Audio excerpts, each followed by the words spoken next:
My grandfather left me a crumbling manor in Yorkshire as my inheritance while my brother got a townhouse in London. My husband called me a failure and kicked me out. I went to the manor, and when I stepped inside the house, I was stunned. The air was thick with tension, so palpable you could touch it. Catherine felt it growing with every heartbeat, tightening her chest. The solicitor's office was stuffy, smelling of old paper and something musty, as if only shadows of the past lingered here. The lawyer, a gaunt man in a formal suit, cleared his throat, adjusted his glasses, and began reading the will of Admiral Edmund Blackwood, their grandfather. William, Catherine's older brother, sat beside her, lounging in his chair with a smug smile. He had always been their grandfather's favourite, a successful banker living in London. Catherine, on the other hand, seemed like a shadow in his presence, quiet, modest, working as a governess. She always felt undervalued, as if her existence was merely a backdrop to her brother's vibrant life. The townhouse at Grosvenor Square I bequeathed to my grandson William Edmund Blackwood. The lawyer's voice was monotonous, like he was reading a verdict. William raised an eyebrow triumphantly, casting a fleeting, almost contemptuous glance at Catherine. She tried to stay calm, though inside she was seething. She knew her grandfather loved William, but she still hoped for some semblance of fairness. And the manor house located in the village of Thornfield, along with all its outbuildings and land, I bequeathed to my granddaughter, Catherine Rose Blackwood. The words hit like a slap. Catherine felt the blood drain from her face. Thornfield, an old crumbling manor she barely remembered. She had only been there as a young child. It must be a mistake, a misunderstanding. What was she supposed to do with a falling-apart manor house? William burst out laughing. Well, Catherine, at least you got something. You shouldn't have expected anything worthwhile from grandfather. What are you going to do with that ruin? Chop firewood? Catherine stayed silent, unable to find words. Resentment choked her like a snake. The shame bloomed fast, hot, red, and unhidden. Why had her grandfather done this? Did he really think Catherine was so worthless that all she deserved was an old manor in a remote village? After the will was read, everything happened quickly. William, pleased with himself, hurried off, tossing over his shoulder. Don't forget to sell that wreck, or the taxes will eat you alive. The lawyer handed Catherine the documents and keys to the manor. She left the office in a daze. Outside, her husband Thomas was waiting. He looked grim and irritated. So, what happened? He asked, not even bothering to greet her. Catherine told him about the will. Thomas listened, his frown deepening. When she finished, he exploded. A manor in Yorkshire? Are you serious, Catherine? Can you do anything useful for once? You're always causing problems. A London townhouse. That's a real opportunity. And you got some trash. You're just unlucky, a total failure. Thomas's words cut deeper than William's mockery. She had always tried to be a good wife, supporting him in everything, but he never appreciated her, always criticizing her for being weak and not earning enough. Thomas, please. She tried to defend herself, but he cut her off. Enough. I'm tired of you and your uselessness. Pack your things and get out. I'm done carrying you. Catherine felt her world collapse. She was alone, no money, no support, just the keys to an old manor in a remote village. Tears welled up, but she held them back. She wouldn't let him see her weakness. Packing her belongings, Catherine left the lodgings she and Thomas had rented together. She didn't know where to go or what to do. One thought consumed her. Get as far away as possible from this deceit, this betrayal. Without much thought, she hired a coach to Thornfield. She didn't care what awaited her in that God-forsaken village. She just needed to escape, to hide, to start over. The journey was long and exhausting. The coach rattled over muddy roads, grey landscapes flashed by outside. Catherine stared out the window, trying to distract herself from dark thoughts. She remembered her grandfather, his kind eyes, his soft voice. Maybe there was something in that old manor that would help her understand herself, find her path in life. When the coach reached Thornfield, dusk was falling. The village greeted her with silence and desolation. The cottages were crooked, their paint peeling. Time seemed to have stopped here. Catherine stepped off the coach and looked around. In the distance, she saw the old manor surrounded by an overgrown garden. It looked grim and unwelcoming, grey, weathered, abandoned by all. Dragging her trunk, Catherine trudged toward the manor. Her heart pounded anxiously. She felt uncertain and alone. What awaited her in this old house? Could she find any meaning in life here? She slowly circled the manor from the outside. It looked like a sad ghost of the past, neglected and forgotten. Peeling paint, sagging shutters, an overgrown yard, everything screamed of decay. She expected the inside to be just as dismal, but to her surprise, the manor was clean and tidy, as if someone had been maintaining it despite its apparent abandonment. There was no sense of neglect. Rather, it felt like the house was simply waiting for its moment. The room smelled of dust and old wood, but not dampness. The furniture, though old, was sturdy and well kept. Yellowed portraits hung on the walls, framing faces of people Catherine had never seen. She felt the history of this family, her family, watching her from the depths of the past. As she explored the rooms, Catherine noticed a small storage closet in the far corner of the manor. The door was tightly shut, blending almost seamlessly with the wall. She tried to open it, but it wouldn't budge. It took effort to shift the rusted lock. The creak of old hinges echoed through the house, making Catherine flinch. Behind the door wasn't just a closet. It was a room filled with maps, shelves stretched from floor to ceiling, packed with charts of all sizes and colors. Some were bound in leather with gold embossing, others in simple paper covers. The room was so cleverly hidden it could easily be mistaken for an ordinary pantry. There were no windows, but small vents ensured airflow, preventing moisture buildup. Catherine froze at the threshold, stunned by the sight.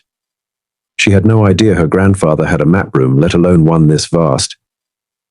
She had always pictured her grandfather as a simple retired naval officer, busy with ordinary affairs, but this map room spoke of something else: intelligence, education, and a passion for exploration. She stepped inside and ran her hand along the chart cases. Her fingers felt the roughness of old leather and the smoothness of paper. The scent of ancient maps was intoxicating, transporting Catherine to another world, a world of discovery and adventure. Though never an avid reader of maps, in this room she felt an overwhelming urge to uncover what lay behind these covers. Some maps were of English waters, others in foreign languages. Catherine recognized French and Spanish from her school days and was surprised to find several charts in Latin and Arabic. She picked up a leather-bound atlas and opened it. The pages were yellowed with age, but the charts were clear and legible. It was a navigation book printed in the 15th century. Catherine spent hours in the map room examining the charts and wondering how her grandfather had amassed such a collection. She sensed that this map room wasn't just a collection of charts, it was part of her heritage, a key to understanding her family and herself. It was a secret her grandfather had left just for her. Eager to learn more about the map room, Catherine continued exploring the manor. The basement was large and dry, surprising for such an old structure. She descended the creaky stairs and looked around. In a corner, she spotted something covered with an old tarp. Curious, she approached and pulled the fabric aside. Beneath it was an old sea chest. The chest was massive and imposing with a combination lock. Catherine tried to open it but failed. She had no idea what the code might be or what could be inside. The chest felt like another mystery she needed to solve. Then a thought struck her. Her grandfather always remembered the dates of great naval battles. It was his little quirk. Catherine decided to try Trafalgar. She entered the numbers and heard a click. The chest opened. Inside were old letters, maps, documents, and logbooks, all neatly arranged and tied with a ribbon. Catherine's heart raced. She knew she had found something significant, something that could change her life. She started with the letters. From her grandfather's words, Catherine learned about her true role in the family as the keeper of knowledge. Her grandfather explained why William received the townhouse. He was distant from the family and didn't value it. The documents confirmed that some of the maps held cultural and monetary value. Among the papers were sketches of young Catherine with her grandfather, moments of closeness, trust, and love. For the first time in a long while, Catherine's tears weren't from resentment, but from realization. With trembling hands, Catherine unfolded the first sheet of yellowed paper. The smell of age, of her grandfather, hit her, stirring an ache in her chest. The handwriting was familiar, neat, with a slight rightward slant. She remembered it from childhood when her grandfather taught her to read charts in his study. Hello, my dear Catherine, my beloved granddaughter. If you're reading this letter, I'm already far away in a better world, and you're probably wondering why things turned out the way they did. Why did William get the big townhouse and you got the old manor in a remote village? Catherine froze, as if struck by lightning. Her grandfather seemed to read her thoughts, knowing her hurt and disappointment. Tears welled up, but she held them back, eagerly absorbing every word. Believe me, the decision wasn't easy. I thought long and hard about how to be fair, how to secure a future for both of you. But over time, I realized that fairness is relative, and true inheritance isn't money or property, it's memory, history, and a connection to your roots. Her grandfather wrote that William had always been detached from family values. He cared only for material wealth, career, and success in the big city. The townhouse in London, Edmund Blackwood believed, would give him the start he needed to achieve his goals. He foresaw that William would likely sell it, but that was his choice, his path. But you, Catherine, her grandfather continued, you're different. You've always been closer to the past, to history, to exploration.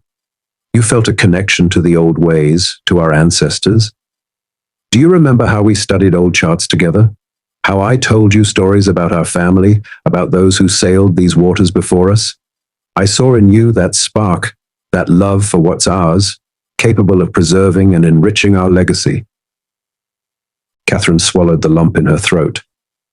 She did remember those afternoons when her grandfather, sitting in his chair by the window, showed her charts and read her stories from ancient logbooks. She recalled the smell of old paper, the soft rustle of pages, the warmth of her grandfather's hands. In those moments, she felt safe. Her grandfather went on, explaining that the manor in Thornfield wasn't just an old building in need of repair. It was a symbol of their family, their history, their roots. Her ancestors had lived within its walls. Here they were born and died, loved and suffered. The manor held their memory, their spirit, their energy. The map room you found is my pride and my pain, Edmund Blackwood wrote. I collected these charts my entire life, preserving them carefully, dreaming they'd end up with someone who could appreciate their true value. I know you can do that, Catherine. You'll feel their soul. You'll understand their meaning.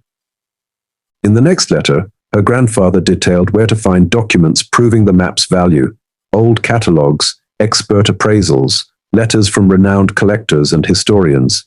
He also warned of potential challenges in appraising and selling the charts, advising Catherine to seek professional help. Catherine turned to the documents. Among the yellowed pages, she found ancient bills of sale, deeds, and wills.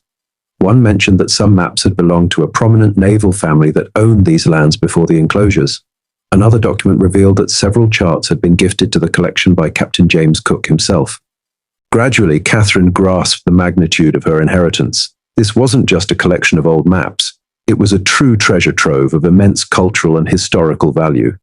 And it was now hers, but the sketches touched her most deeply.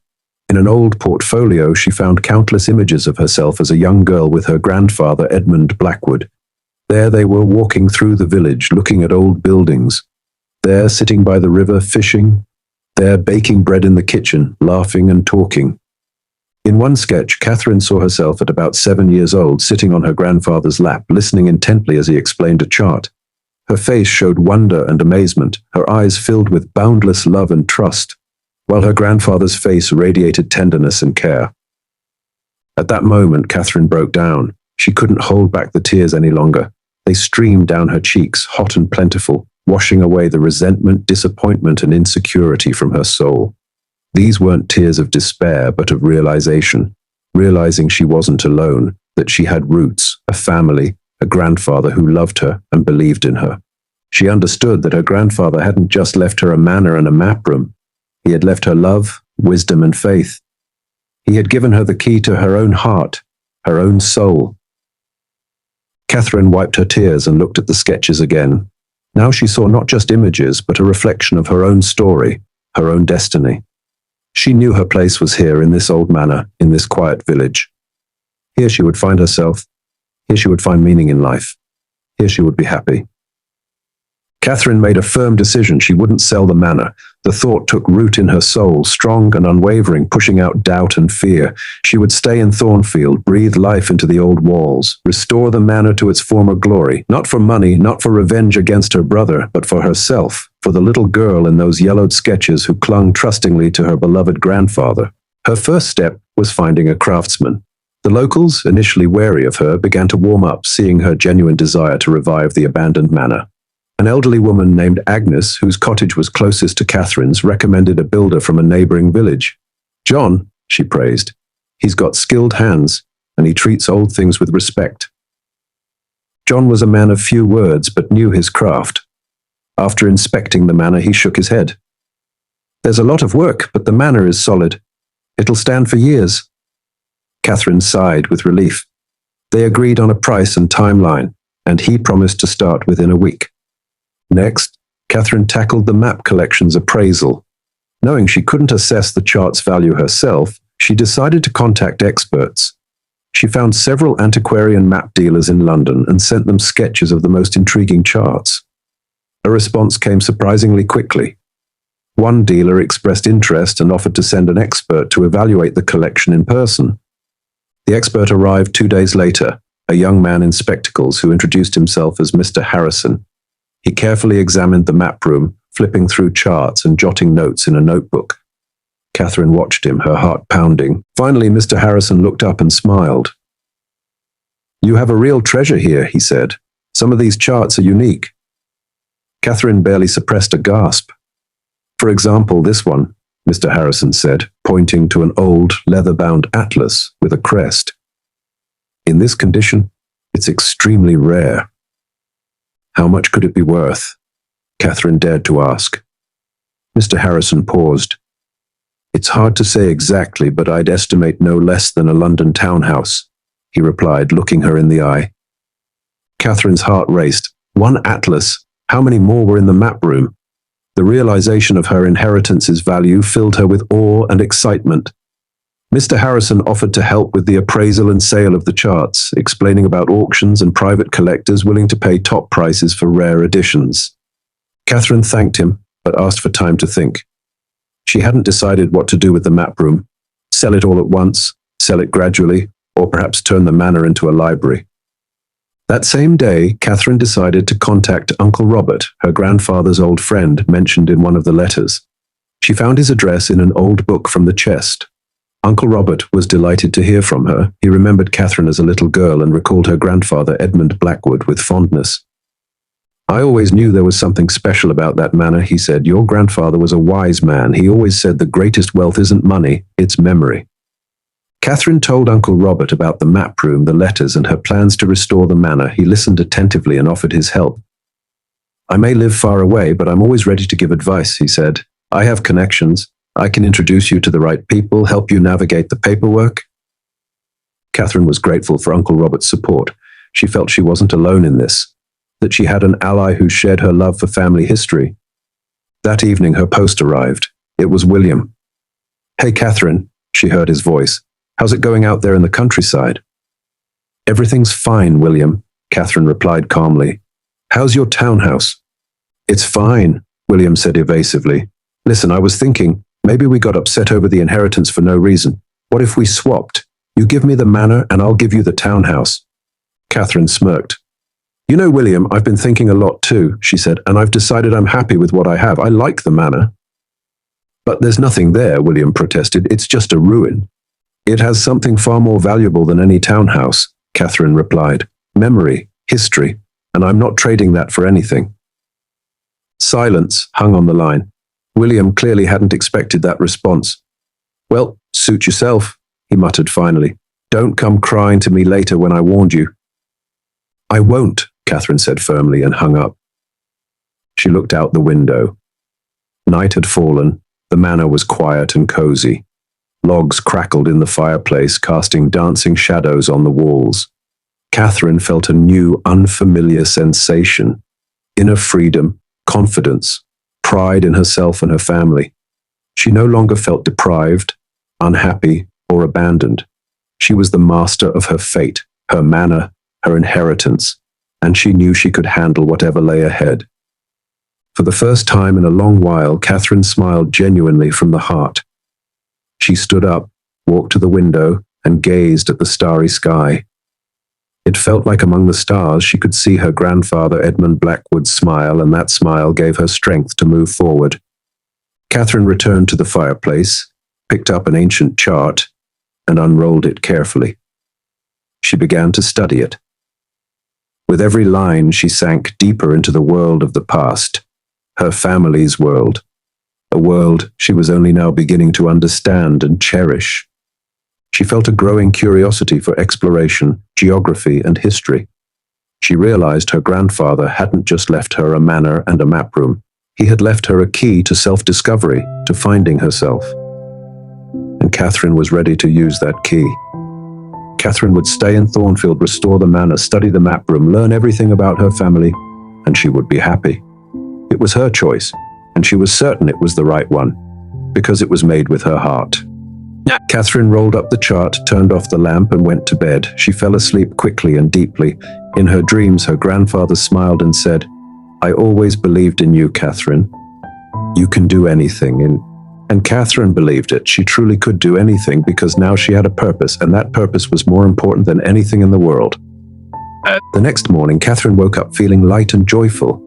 She stepped outside and breathed in the fresh Yorkshire air. The sun shone brightly, birds sang cheerfully, the world around her felt renewed and beautiful. Catherine smiled. She was happy, and this was just the beginning.